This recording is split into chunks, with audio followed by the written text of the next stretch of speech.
বন্ধুরা, আজকে তোমাদেরকে এই ধরনের 5 টাকার কয়েনের ব্যাপারে বলবো। আর যদি ভিডিও পছন্দ হয় লাইক করো, শেয়ার করো। আর এর সঙ্গে আমি জানিয়ে দেবো যে তোমরা যে রেজিস্ট্রেশন ছাড়া কিভাবে পুরনো নোট বা কয়েন বিক্রি করতে পারবে। এটা সর্বপ্রথমে তোমাদেরকে জানতে হবে যে রেজিস্ট্রেশন ছাড়া কি পুরনো নোট বা কয়েন বিক্রি হয়। তো আমি বলবো হ্যাঁ বন্ধুরা, বিক্রি হয়। কিভাবে ওটা আমরা ভিডিওতে ডিসকাস করব। তো প্রথমে তো তোমাদেরকে বলে দিই, এই ধরনের কয়েন তোমরা অনেক দেখেছো এবং হ্যাঁ, এখন হয়তো ট্রানজাকশনে এই ধরনের কয়েন খুব কমই ইউজ হয়। সবাই এখন অনলাইন ট্রানজাকশন বেশি ইউজ করে, তাই এই ধরনের কয়েন যথারীতি দেখা যায় না। কিন্তু বন্ধুরা, তোমাদেরকে জানাই, যদি তোমাদের কাছে এই ধরনের কয়েন নাই তো একটু জেনে রাখো যে এই ধরনের কয়েন কত দামি হতে পারে। আমি আজকে এমন এর আগেও তো এই কয়েনের ব্যাপারে ভিডিও আপলোড করেছি, তোমাদেরকে বলেওছি যে এই কয়েনের মধ্যে কোন কোন কয়েনগুলো দামি আছে। কিন্তু আজকের ভিডিওতে তোমাদেরকে জানাবো যে আরো অনেক কয়েন আছে যেগুলো আমরা মানে যথারীতি ইগনোর করে দিই, সেরকম ভাবে সেই কয়েনগুলোকে দেখি না। তো সেই ধরনের কয়েনের ব্যাপারে আজকে জানাবো। তো এই যে কয়েনগুলো তোমরা দেখতে পাচ্ছ, এটা 1992 থেকে তোমার 2004 পর্যন্ত ছাপা হয়েছিল। তো এই ধরনের কয়েনগুলো হয় কপার নিকেলের, আর এর ওজন 9 গ্রাম।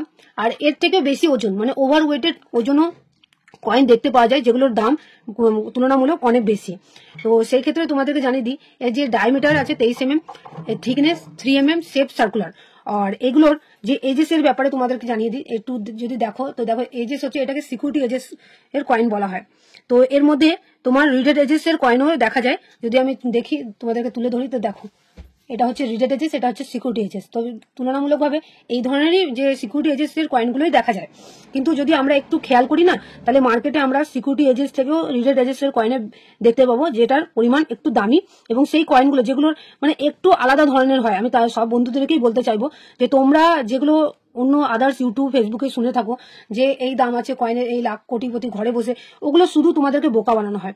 যেগুলো রিয়েল, যেগুলো জানার দরকার তোমাদের, সেগুলোই আমি তোমাদের সামনে তুলে ধরি। তো তোমাদেরকেও আমি বলবো যে ভিডিওটা শেষ পর্যন্ত দেখো। চলো এক একটা কয়েনের ব্যাপারে আমি তোমাদেরকে ডিটেলসে জানাই। তো বন্ধুরা, যে কয়েনটা বেশিরভাগই দামি হয় সেটা এখন পর্যন্ত মানে দেখা যায়নি, আনলিস্টেড কয়েন। কিন্তু যদি তোমাদের কাছে থাকে তাহলে তোমাদের সেক্ষেত্রে অনেক ভালো হতে পারে। তো চলো প্রথমে দেখাই 1994 এর। তো 1994 এর এরকম আমার কাছে দুটো কয়েন আছে, ঠিক আছে। একটা হচ্ছে কলকাতা মিন্টের, একটা হচ্ছে বোম্বাই মিন্টের।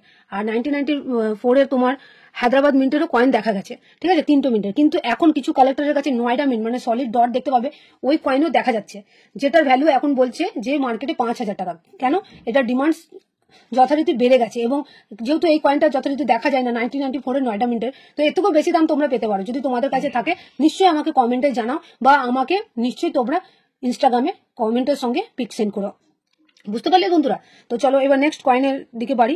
তো তোমাদেরকে জানিয়ে দিই যে এই যে কয়েনগুলো তোমরা দেখতে পাচ্ছ, দেখবে এই 4 মিনিট থেকে এই কয়েনগুলো ছাপা হয়েছিল। নয়ডা এই দেখো এমনি সলিড ডট নজর দেখা যাবে, বা বোম্বাই এরকম ডায়মন্ড শেপ, বা স্টার, হায়দ্রাবাদ মিন্ট, বা কোনো মিন্ট মার্ক থাকবে না কলকাতা। তাছাড়াও তোমাদেরকে জানাই যে কিছু কয়েন বিদেশি মিন্ট থেকেও ছাপা হয়েছিল। তো ওটা হচ্ছে তোমার এই দেখো 1999 এর এমডি লেখা আছে, ঠিক আছে। আর 2000 এরও কয়েন ছাপা হয়েছিল। তো ওটাও তোমাদেরকে দেখিয়ে দিই।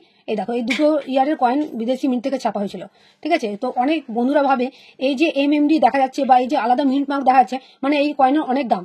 তো একটু দাঁড়াও বন্ধুরা, এই কয়েনের কোনো দাম হয় না সেরকম ভাবে। এগুলো বিদেশি মিন্ট থেকে ছাপা হলেও এগুলো প্রচুর পরিমাণে ছাপা হয়েছিল। তো সবার কাছে কিছু না কিছু কয়েন থাকে, সেক্ষেত্রে এই কয়েনগুলো অত মানে ডিমান্ড নেই। যেগুলো ডিমান্ড আছে, যেগুলো সত্যিকারে কেউ কিনবে, আমি সেগুলোর কথাই বলছি। তো চলো আর একটা কয়েনের উপরে তোমাদেরকে জানাই যে কোন কয়েনটা দামি আছে। তো ওটা হচ্ছে 1999 এরই। তো এই দেখো এটা হচ্ছে আমার কাছে কলকাতা মিন্টের। তোমাদের দেখতে হবে বোম্বাই মিন্টের কয়েন থাকলে ওটাতে তোমাদেরকে এই যে ফ্যাট লাইন দেখতে পাবে। বোম্বাই মিন্টের কয়েনের কথা বলছি।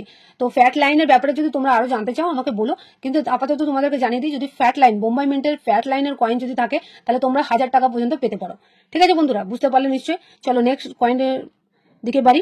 তো নেক্সট কয়েন হচ্ছে তোমার 2004 এর। এই যে কয়েনটা তোমরা দেখতে পাচ্ছ, এটা কলকাতা মিন্টের। এরকম কমন কয়েন থাকলে এর তো ডিমান্ড আছে, 200-300 টাকা পাওয়া যাবে।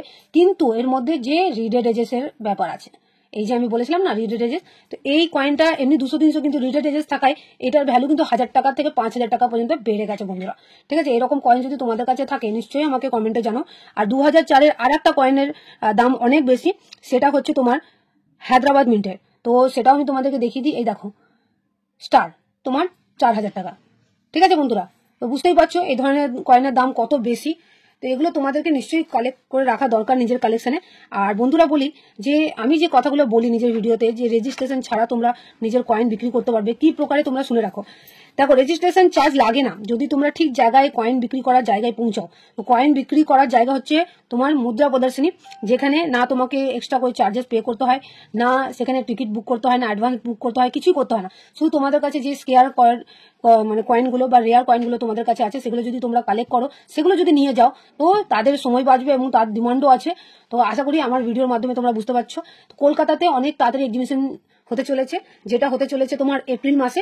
তো যদি তোমরা এক্সিবিশনের ব্যাপারে ডিটেলসে জানতে চাইছো, আমাকে নিশ্চয়ই কমেন্ট করো ইনস্টাগ্রামে, আমি সেটা বলে দেবো। তাছাড়াও আমি এমনিও তোমাদেরকে জানিয়ে দিচ্ছি, কলকাতায় যে এক্সিবিশনটা হবে সেটা হচ্ছে হলদিরাম বঙ্কুট হল, আশুতোষ এভিনিউ, বালিগঞ্জ পার্ক, ঠিক আছে, কলকাতা 70019। এটা হচ্ছে 11, 12, 13 এপ্রিলে হতে চলেছে। তো বন্ধুরা নিশ্চয়ই তোমরা ভিজিট করো। আমিও যাচ্ছি এবারে এক্সিবিশনে, যেহেতু আমিও চাইছি আমার কালেকশনে ভালো যেগুলো ইউএনসি কন্ডিশনের কয়েন আছে সেগুলো কালেক্ট করবো। তো আশা করি তোমরাও যাবে। তাহলে আজকের জন্য এতটুকুই। সুস্থ থাকো, ভালো থাকো, বাই বাই।